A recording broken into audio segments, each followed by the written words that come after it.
Freudiana Radio, la voz psicoanalítica del mundo. Hoy martes 14 de octubre, estamos en vivo y continuamos con nuestro tema, doctora, la sexualidad en el aquí y en el ahora. Así es. Y estuvimos trabajando Sí. arduamente el famoso déjà vu. Sí. ¿Sí? Entonces, ¿quién tiene información sobre eso? Todos nos quedamos en blanco. Sí, estábamos trabajando Estábamos el trabajando déjà en el déjà vu. vu. Nos pusimos a leer precisamente después del programa, que es por el otro sistema, ¿cómo se llama? Por video. Por video. Ujú. Entonces hemos estado trabajando lo interesante del déjà vu en cuanto que es una vivencia erótica también, Sí. de lo ya vivido anteriormente, pero que curiosamente la genialidad de Freud, sí, que fue a investigar esa experiencia psíquica sexual de yo aquí ya estuve, yo aquí ya lo viví, y no es un recuerdo, es una vivencia. Sí. ¿Sí? Lo vive el sujeto como ya haberlo vivido, no haberlo soñado, supuesto, imaginado, recordado, no, vivido. Es una vivencia, está, digamos, cargada de esa experiencia vivencial. Ajá. Y entonces, ¿usted tiene ahí la explicación de Freud? Bueno, la tengo, pero fui a investigar lo del juicio. Híjole, doctor, es sumamente complejo porque Freud lo empieza a trabajar desde el proyecto de psicología. El juicio. Dígales a nuestros queridos radioescuchas, ¿qué es el juicio? Bueno, algo que a mí me pareció genial porque nunca lo había leído así, es que Freud dice que juzgar es un pensamiento, es una forma de pensamiento puro. Entonces yo dije, ok, quiere decir que no todas las formas de pensamiento van en esa línea de lo puro, porque además el trabajo que hace del juzgar tiene que ver con la vivencia de satisfacción, tiene que ver con repetir la vivencia de satisfacción a partir de la dinámica del deseo, y lo explica en el proyecto a partir de los circuitos neuronales y de las investiduras de los circuitos neuronales. Entonces, es puro en ese sentido. ¿Cuál sentido? Para que haya un juicio, para que se produzca un juicio, el juicio está fundamentado en la sofisticación de nuestro sistema neurológico. Sí. Que ningún animal, bueno, de no ser los machos, de que ningún animal tiene esa posibilidad. Entonces, el fundamento de Freud es la neurología. Sí. Y dice que es un pensamiento puro. Sí, una forma de pensamiento puro que tiene que ver con el discernimiento. Y con ese discernimiento que se lleva a cabo a partir de identificar de lo que sentimos, qué está en la realidad y qué forma parte De lo psíquico. de lo psíquico. Así es. Bueno, esa es la genialidad freudiana. Pero a eso le da cabida Freud en la experiencia analítica. Sí. Entonces, para el analista, lo que diga el analizante es sagrado. Es un juicio o pensamiento puro. Doctora, allá abajo en su sala está un elefante sentado. Y uno dice, ajá, sí, así es. Lo compré antier. Digo, para estar en onda con el analizante. No, eso nunca se dice. Sino se certifica, se avala. Sí. Ajá. ¿Qué quiere decir? Que la realidad, ¿sí?, psíquica es la que gobierna Sí. a ese pensamiento puro del juicio. Porque la realidad psíquica no se puede construir sin ese tipo de juicio. O sea que son fundamentos neurológicos, no son fundamentos, digamos, deductivos o inductivos de manifestaciones conductuales como es el discurso de género. Sí, no. Y justo, doctora, al momento que usted habla sobre este juicio, también Freud aporta al momento de decir, es una certeza subjetiva en donde el médico va a intentar decir lo contrario y causar que el paciente lo convenza que está en un error. Pero esa certeza subjetiva es lo mismo que decir cierto brillo en la nariz. Hay un cierto brillo en la nariz que representa todo, pero nada más es un cierto brillo en la nariz, como un déjà vu, pero que también hay una imposibilidad al momento de poder decir más allá acerca de ese déjà vu, de ese cierto brillo en la nariz. Y de todas las fantasías inconscientes. Porque el fundamento más fuerte son fantasías inconscientes o sueños diurnos. Si decimos sueños diurnos nos referimos a la lógica del sueño, es decir, está en un lenguaje onírico, no en un lenguaje del yo consciente, sino en un lenguaje onírico, ahí donde el yo está definitivamente disminuido en sus capacidades de juicio de realidad. No hay juicio de realidad en el sueño. Pero el sueño no se puede construir si no estuviera conectado el yo con la realidad. Por eso, cada vez que hay en la realidad cualquier cosa que puede interrumpir el estado de dormir, el sueño es la protección del estado de dormir. ¿Por qué? Porque en el estado de dormir se recupera todo el organismo y todo lo que estuvo expuesto en situaciones críticas a reparar eso. Cuando dormimos mal, cuando no descansamos, cuando no dormimos las horas que requiere nuestro organismo para su recuperación, empezamos a crear enfermedades. Es decir, el organismo enferma. Pero ojo, el organismo tiene un estado particular para estar en el estado de dormir. El organismo funciona de otra manera y todo eso es controlado por el hipotálamo. Bueno, que no es el sueño. No. El sueño es el guardián por excelencia de mantener el estado de dormir.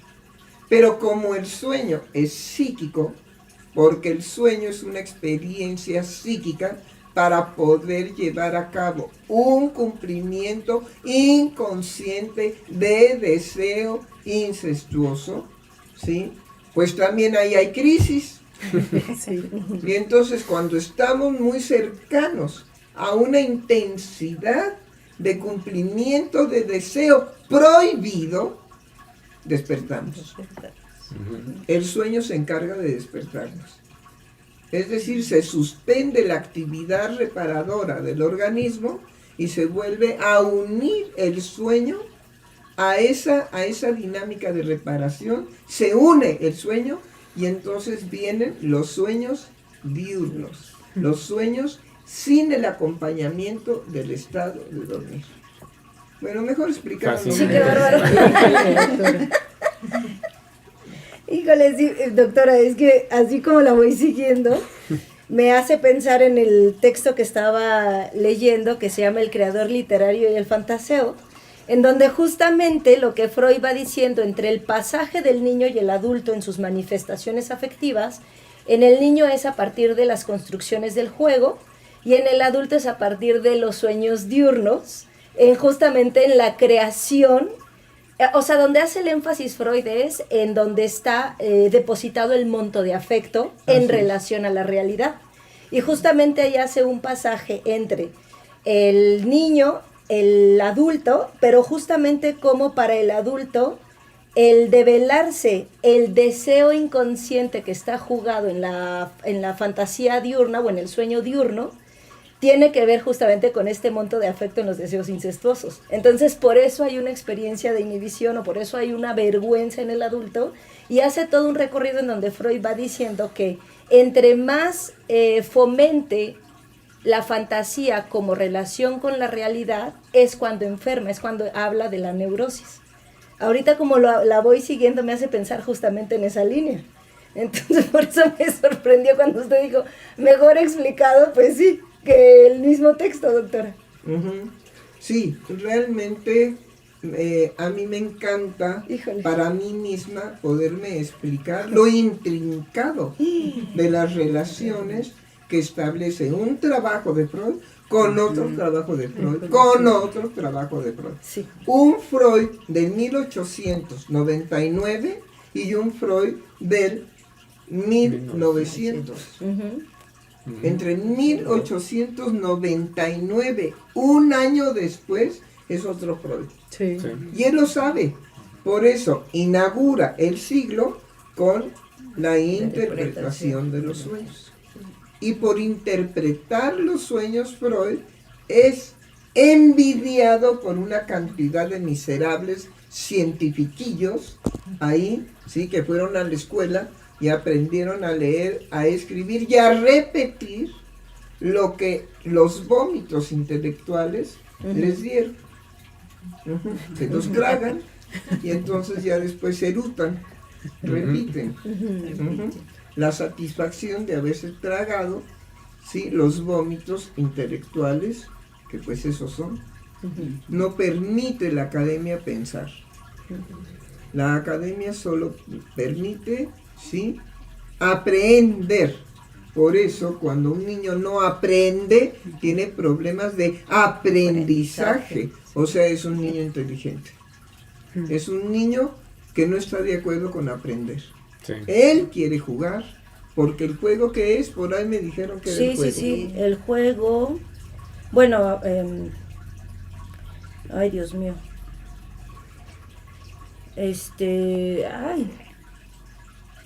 bueno, el párrafo dice así: el poeta hace lo mismo que el niño que juega, crea un mundo de fantasía al que toma muy en serio, vale decir, lo dota de grandes montos de afecto al tiempo que lo separa tajantemente de la realidad efectiva. Ahí está. Híjole. A ver ahora, para que no empiece con que, ay Dios mío, ay Jesús, Dios me ampare, no lo encuentro. Para que no sea eso, repítalo otra vez. Sí, discúlpeme, doctora. Porque ya me estaba molestando. Perdóneme. Sí, perdón, doctor. Dice, el poeta hace lo mismo que el niño que juega. Crea un mundo de fantasía al que toma muy en serio, vale decir, lo dota de grandes montos de afecto al tiempo que lo separa tajantemente de la realidad Eso efectiva. es lo importante. Es lo importante. El sueño diurno o las fantasías inconscientes es una experiencia de separación de los vómitos intelectuales de la realidad académica. Ay, es genial lo que dice, doctora, porque me llevó a las fantasías, a las teorías sexuales infantiles. Claro, claro. Las teorías sexuales infantiles son la verdad primera que el niño puede explicar de lo que ve y de lo que observa, que no tiene nada de estético. La madre está patas para arriba, ¿sí? Con las rodillas dobladas, acostada de cabeza, y esa es una posición de, pues, de sapo, de rana, de cualquier otro tipo de animal, pero ciertamente no es de felicidad, de bienestar, y eso no tiene nada de estético.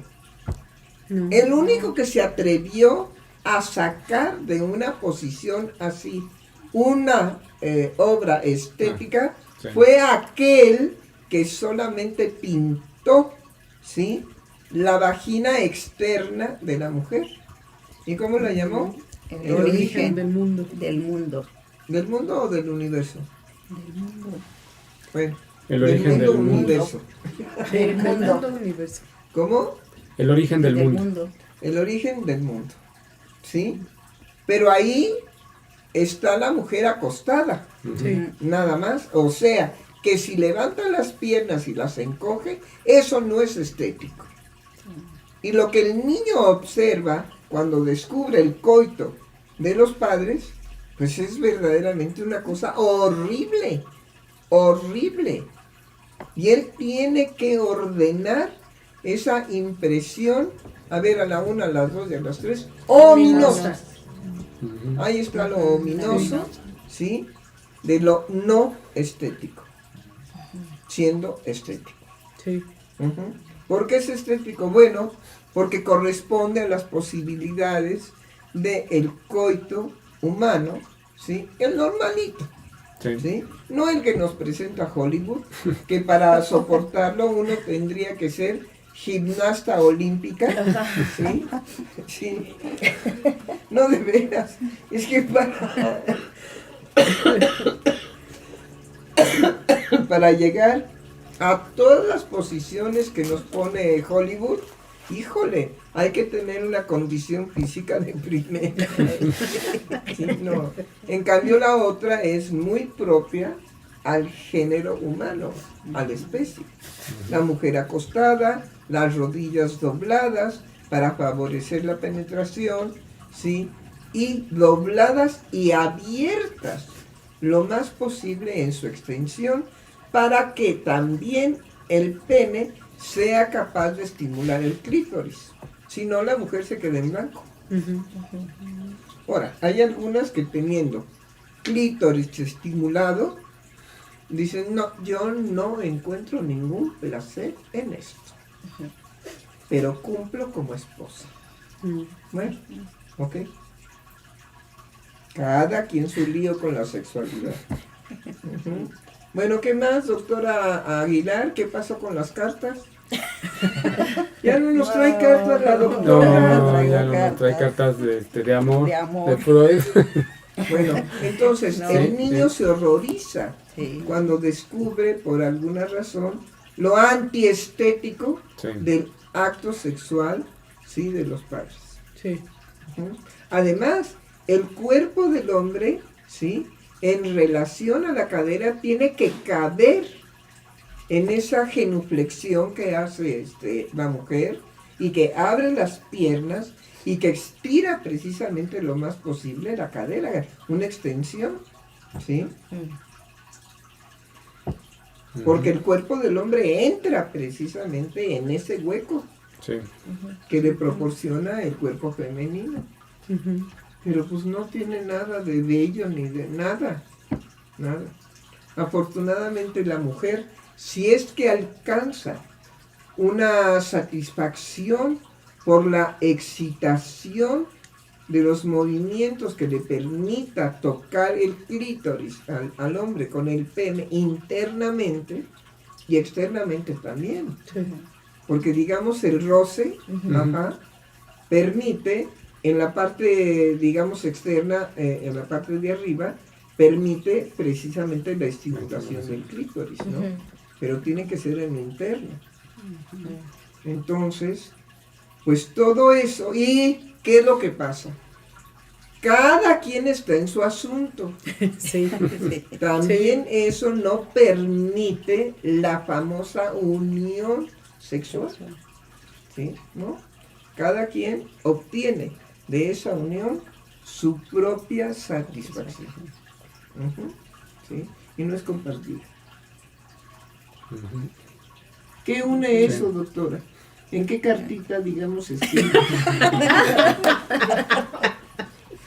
No, ¿En todavía qué no encuentro conjunto de ese cartitas de conjunto amor? de amor, porque como habla de amor, bueno, puede ser posible también esa unión sexual en el amor, porque yo me fui al otro lado que no es el amor. Ah, yo pensé que porque- Estados Unidos. Al otro lado. Al otro Yo me fui lado. al otro lado. Así pues se alguno fue de dice, mojada. ¿verdad? No.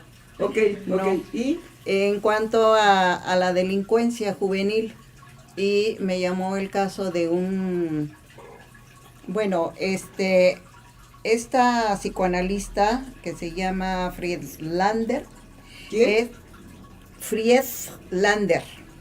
Es una psicoanalista inglesa en la época de Anna Freud. Ella se dedicó a hacer estudios al respecto de la delincuencia juvenil.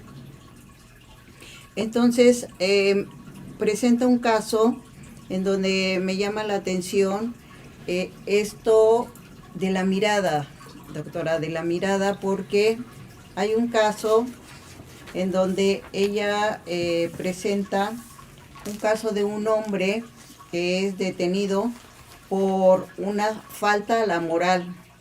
Es decir, él se iba a los parques a ver a las niñas y verlas jugar. Dice, no llegaba a tocarlas en ese momento, pero lo que le llamaba la atención era que a través de su mirada veía la mirada de este señor, de este hombre. Lo que le llamaba la atención a la psicoanalista era la mirada de él este hombre. a las niñas, sí. ¿Pero cómo? Pues que ella estaba ahí en la escena. No, sino lo que le va diciendo no lo dice, no habla exactamente, dice su tratamiento lo que él narraba era la satisfacción de mirar a las niñas. ¿De mirar o de lo que miraba? De mirar a las niñas. No, de mirar a las niñas, no. Tiene que ser de lo que él miraba en el juego de las niñas. Lo que él miraba, exacto, doctora, sí. Yo lo dije mal. Lo que él miraba. En el juego de las niñas. De las niñas. Y hace... Pero vea una cosa, ¿eso es verdad? No. No, porque además... Porque lo que él mira es un cierto brillo en la nariz. Exacto. Y porque Entonces la psicoanalista es chafa. Sí. Descártela, tire el libro. Y mire, ya pobrecito, sí, porque hay muchas cosas que dije, no, pero ¿cómo? ¿De dónde lo sacó? ¿Sí? ¿Por qué? Porque no es así tan en lo concreto. Por ejemplo, yo andaba buscando si tenía aquí algún caso de homicidio. ¿Por qué? En ese libro. Ajá, en este libro. Sí, como no, sí existe. ¿Por qué? El caso de homicidio en ese libro existe. ¿Por qué? Porque en el homicidio pasa al acto el sujeto y hay toda una experiencia erótica en pasar al acto a través de ese delito por el homicidio. No está muy bien explicado que digamos. Sí, en primer lugar, el homicidio es todo lo que el homicida fantasea antes de llevar a cabo el pasaje al acto. Entonces, el homicida primero construye el homicidio en su fantasía inconsciente. Bueno, exacto. Entonces, todo eso me faltó. Tire el libro, no sirve. De verdad no sirve. Es que exactamente. Es una buena mujer entusiasma como hay tantos. Les digo que son los vómitos de los intelectuales. ¿Sí? También se ha escrito torres y torres y torres de libros que son vómitos de psicoanalistas bien chafas porque no son capaces de dilucidar ellos absolutamente nada. Nada más describen situaciones. Y sus casos son horribles porque son conductuales. Exacto. Ahí es cuando lo empezaba yo a leer y dije, pues sí, ok, sí, pero es la conducta. No, ¿dónde está el trabajo analítico? Porque la conducta, bueno, sí, la está describiendo, pero el análisis analítico no está. En el psicoanálisis la conducta tiene su lugar, sí, pero no es lo psíquico. Eso es lo que nosotros diferenciamos muy bien. Uh-huh. ¿Sí? Mire, conducta es, por ejemplo, padezco estreñimiento. Uh-huh. Sí, pero para que el analista sepa qué está jugado en padezco, tengo un padecimiento de estreñimiento, para que el analista pueda descifrar, descubrir lo que está condensado y desplazado en esa expresión, pues más o menos son 5 años Ujú. de análisis Ujú. para una expresión. Híjole. Para que el analista vaya escuchando, ¿sí?, cómo ese sujeto ha creado la manifestación de retener el excremento dentro de su cuerpo y que hay una razón para que eso acontezca. Pero ¿en qué frase se va a fijar el analista? En el padecer, Ujú. porque en el padecer está lo afectivo. Sí. Sí. Bueno, el médico, ¿qué va a encontrar? En el padecer está el síntoma Ujú. médico. Ujú. ¿Y le duele aquí o le duele acá? ¿Lo hace en la mañana o lo hace en la tarde? ¿Lo sueña o lo vive?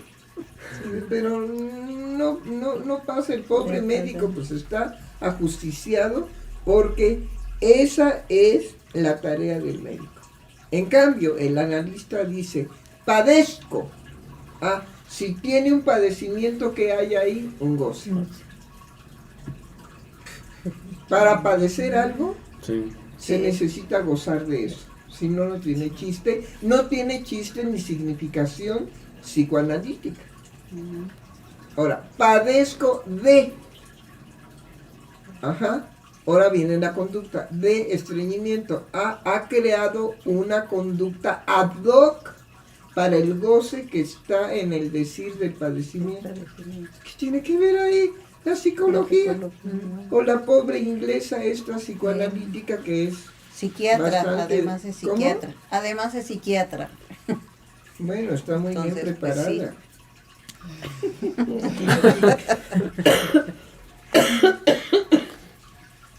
Ando resfriada de mis hermosos y divinos bronquios. Bueno, ¿qué más Bueno, tenemos para el Que esto, justamente este encuentro con lo ya vivido, me evoca la sesión analítica, ¿no? sí? Cuando una persona verbaliza o comienza a hablarle a un otro, en este caso un analista, es ya, digamos, entrar en esa evocación del encuentro, en una evocación sí, y en un encuentro con lo ya vivido, ¿no? Aunque no pase de esa manera en la verbalización o a la conciencia en ese momento, ¿no? Entonces, lo traigo a cuentas por la expresión, me parece que es Lacan, que habla de la experiencia psicoanalítica, ¿no? Es decir, cómo nuevamente una persona puede volver a Vivir. exactamente a vivir eso ya vivido, pero está en una, bueno, no voy a permitir la expresión, está desplazado, ¿no? No está en la certeza de que de eso, en la certeza pura consciente de eso ya lo viví, sino está en la experiencia, ¿no? En las sensaciones. Ujú.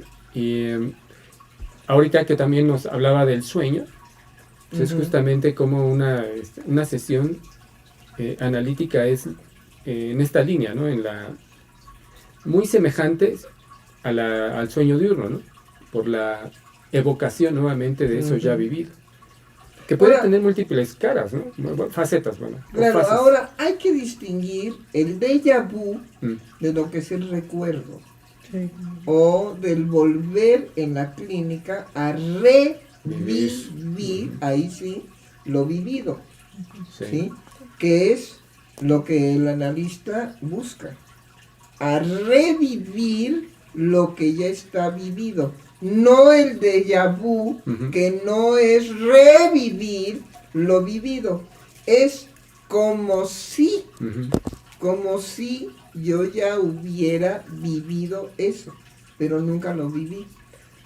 Freud es muy fino cuando Sí. dice, lo curioso para distinguir el déjà vu del recuerdo es que en el déjà vu no hay posibilidad ni acceso a lo anteriormente vivido. Ujú. No hay acceso. ¿Sí? Y no hay acceso pues porque no se ha vivido. Ujú. Pero no solamente eso, sino dice que en el déjà vu se trata de una experiencia del juicio. ¿Del juicio qué? ¿Cómo lo llaman? El juicio de discernimiento. Exactamente. Pero es que lo que señala es genial, doctora, porque el apartado donde trata Freud esto en el proyecto se llama el recordar y el juzgar. Ujú. Y entonces va a establecer la diferencia, pero que los dos tienen que ver, es decir, los dos procesos de pensamiento tienen que ver, uno con el otro, Ujú. que no es la vivencia del déjà vu, que no se tiene acceso a lo vivido, pero se tiene una sensación de esto yo ya lo viví. Pero sensación, Ajá, una sensación. no discurso onírico. Exacto. Sí. Eso es otra canción. Sí. Bueno, pues realmente conocemos a Freud, ¿eh? Qué bárbaro. Realmente les recuerdo que tenemos para ustedes Ujú. el evento de los monstruos al diván, y que los monstruos al diván van a tratar un tema muy difícil que tiene que ver con la sexualidad humana en la manifestación contemporánea, que es muy diferente a la manifestación, por ejemplo, de la Edad Media. Muy diferente a la expresión de la sexualidad, ¿sí?, en las sociedades primarias o primitivas. Ujú. ¿Sí? Entonces, no es cualquier cosa el reto actual Sí. para los psicoanalistas que conocemos toda la conflictiva de la sexualidad humana, porque cada caso es radicalmente distinto en sus formas de obtener una satisfacción sexual. ¿Sí? Me platicaba hoy en sesión un analizante, hombre, que él había descubierto que su verdadero placer era no eyacular. Entonces lo lograba con que tenía una excitación muy elevada, la erección muy presta, pero que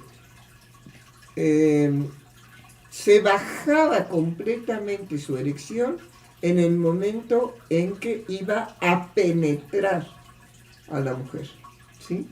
Y la dejaba pues nada más excitada. Entonces la satisfacción de él tenía que ver con no satisfacer en la excitación que había provocado en la mujer nada. Pero qué conciencia, ¿no? Sí. Increíble, sí. Ahí está cómo no tenía que ser psicoanalista. Sí, exacto. Él sabía muy bien en qué consistía su satisfacción. Su satisfacción era perder la erección cuando iba a penetrar a la mujer. Y que él suponía que la satisfacción de una mujer, bueno, no en las que tienen ciertos problemas, sino de una mujer normal, está precisamente en la penetración. Por eso sabemos que hay una patología en las mujeres cuando dicen yo no lo que no soporto es ver la erección del miembro.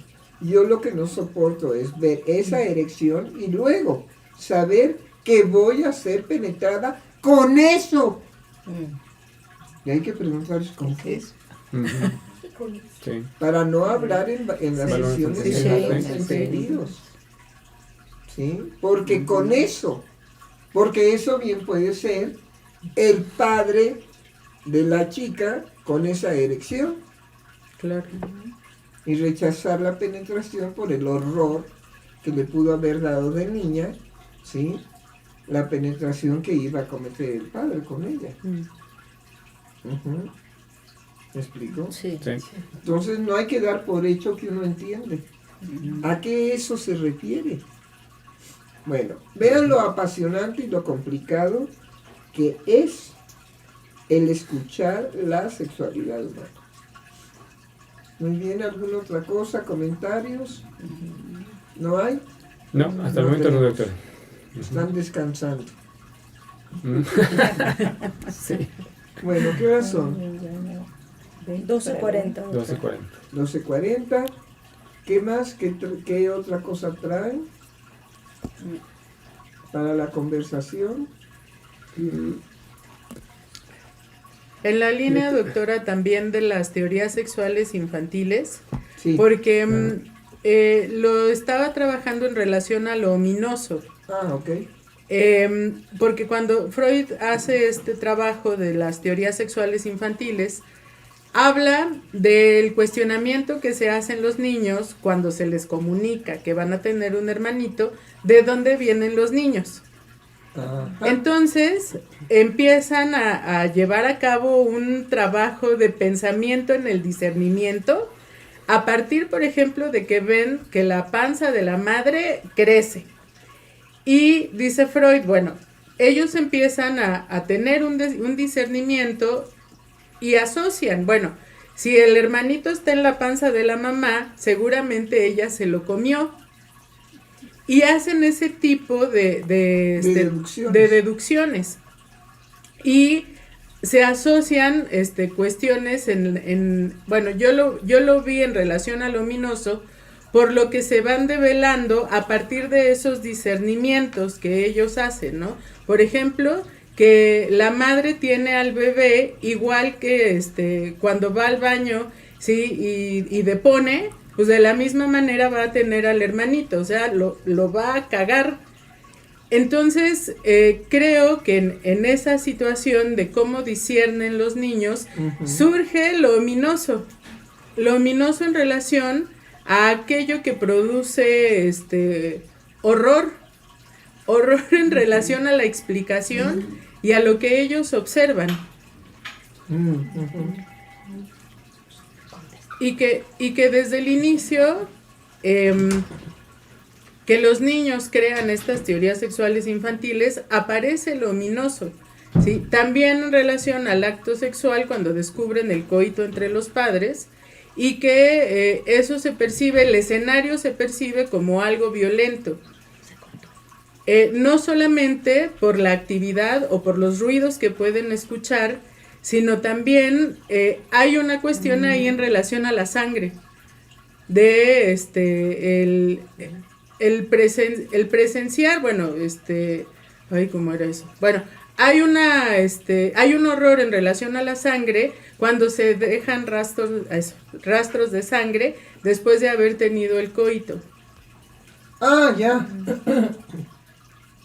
Bueno, en la actualidad podríamos pensar que cuando la madre le dice al niño que ella tiene a su hermanito en la panza, ¿sí? De todos modos el niño dice, bueno, ¿cómo entró? ¿Cómo es que entró? Y ahí hay todo un problema para los padres, porque si el niño tiene 2 años o 3 años, la madre no quiere explicarle el coito al niño para explicarle precisamente que no es que haya entrado, es que se formó adentro de ella porque estamos facultados para esa formación. Ahí hay una bola de discusiones al respecto. ¿Por qué? Pues porque debe de existir el pudor, porque debe de existir el cuidado, porque hablar de la penetración, del coito entre los padres es generalmente traumático para los niños, ¿no? Porque eso se recoge en la clínica, que es trauma. Sí. Entonces, que ya hay libros con muñequitos, que ya hay historias que las madres pueden utilizar, en fin. Pero está también, digamos, la situación de la espiritualidad, y que la espiritualidad no depende de las religiones. La espiritualidad es propia de la especie. ¿Me explico? No voy a explicar ahorita genéticamente cómo es que se constituye. Sí. Pero podemos ver que en las manifestaciones más primarias existe el tótem. ¿Sí? Y el tótem de lo que nos habla es de lo sagrado. Y de cómo lo sagrado no debe ser accesible a la cotidianidad de los seres humanos, ¿sí? Sino lo sagrado es lo que tiene que estar representado, ¿sí? Pero no accesible a la vida cotidiana de los seres humanos. Entonces ahí es muy interesante el buscar lo sagrado en la obra freudiana, porque está. Él lo trabaja no con esos términos, pero bueno, imaginen que si alguien tiene una religión a prueba de bomba atómica son los judíos, ¿sí? Nosotros los católicos, bueno, más bien somos sospechosos de tener fundamentos religiosos valiosos, ¿no? Se puede construir, se puede llevar a cabo, ¿sí? Y luego, con todo el desarrollo de las sectas protestantes, bueno, Dios mío, de mi alma, ¿no? Entonces, sí hay religiones mucho más seguras, más ecuánimes, y mantienen precisamente la espiritualidad, el cuidado de la espiritualidad, lo sagrado, etcétera. Los rituales, por ejemplo, judíos, de las festividades que tienen que llevar, que tienen obligatoriamente que llevar a cabo, no saber si les gusta, Sí, ¿no? exacto. Tienen que hacer las celebraciones, ¿sí? Hay algo que ha salido al conocimiento general, el Sabbat, Sí. ¿sí? Eso es lo que más se conoce. Pero toda la trascendencia y todo el sentido que tiene, creo que se desconoce. Y el Sabbat es todo un día, 24 horas, dedicado a Dios, a pensar en Dios, a hacer nuestro quehacer, nuestro trabajo cotidiano, todo dirigido a una relación con Dios. Por ejemplo, hoy hay una fiesta. Hoy se celebra la alegría de haber recibido las tablas de la ley, la llamada ley o la Torah, ¿no? Pero todo el año está ordenado, como ahorita lo está diciendo, está ordenado con una serie de fiestas. O sea, cada mes, que bueno, son meses más bien regidos por la luna o el calendario lunar, tiene un ordenamiento acorde a su historia, la historia, digamos, del pueblo judío, pero también en relación a, o sea, cómo la festividad sostiene la relación santa o sagrada, no, sagrada es la palabra, con Dios, ¿no? Cómo está metido, o no metido, sino está entrelazado, entreverado con la vida cotidiana, ¿no? Como usted dice, no se pueden brincar las fiestas, es decir, son obligatorias. Pero la obligatoriedad se va gestando, lo puedo pensar no en una imposición, sino justamente como viene de la palabra principalmente de la madre o del padre, se va gestando en la vida cotidiana, ¿no? Se va entreverando. Entonces es una espiritualidad. Siempre y cuando no haya crueldad Exacto, en la sí. madre por venganza de la madre hacia los hijos. Sí. Y siempre y cuando haya amor de parte del padre hacia los hijos y no un deseo de dominio y de crueldad, que los destruye, ¿no? Entonces, no podemos tampoco garantizar lo que puede representar para un judío el casarse con la mujer que no ama y el tener hijos de esa mujer simple y sencillamente porque su religión se lo obliga. No se lo pide, se lo obliga. También, digamos, tenemos ahí entre los judíos problemas muy serios por las costumbres a las cuales está obligado el ser humano sin amor, a cumplirlas sin amor y sin sentido. Sí. ¿Sí? Entonces, no hay salvación. Sí. Y bien, creo que con esto de que no hay salvación, nos podemos despedir y invitar a todos a la conversación de los monstruos al diván. El año 19 nos toca, son 19 años de sostener esas conversaciones y que lo que está de fondo es utilizar el Halloween, ¿sí? Para, en las figuras del Halloween, hablar de los malestares contemporáneos. Y el malestar contemporáneo, actual, es la sexualidad humana.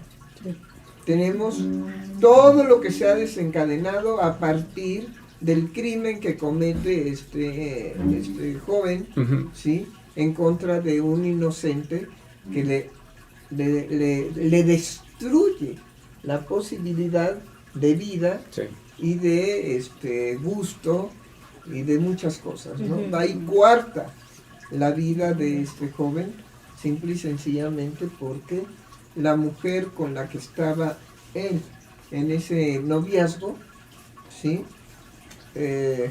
Este sujeto la quería para él, ¿no? Así es. ¿Qué secta, ni qué nada, ni se vayan por ahí? Ajá. Todo fue una creación de este sujeto malvado para poder cometer su crimen. Sí. Sí. La prueba es que falla en quitarse la vida a él. Dijo, cuernos, cuernos. Eso es lo que me pide la secta, pero no se los voy a cumplir. No es un sujeto verdaderamente degenerado. Bueno, sí, pues no olvidemos los monstruos salvajes. Sí, que es el viernes 31, ¿no? Viernes 31. A las 7 de la noche. A las 7 de la noche, ya saben dónde. Sí, y que llamen para que vayan reservando su lugar. Bueno, es cierto. Siempre hay, como el espacio es pequeño, siempre hay una propuesta de llamen para reservar su lugar, ¿sí? Y de esa manera los estaremos esperando. Muy bien.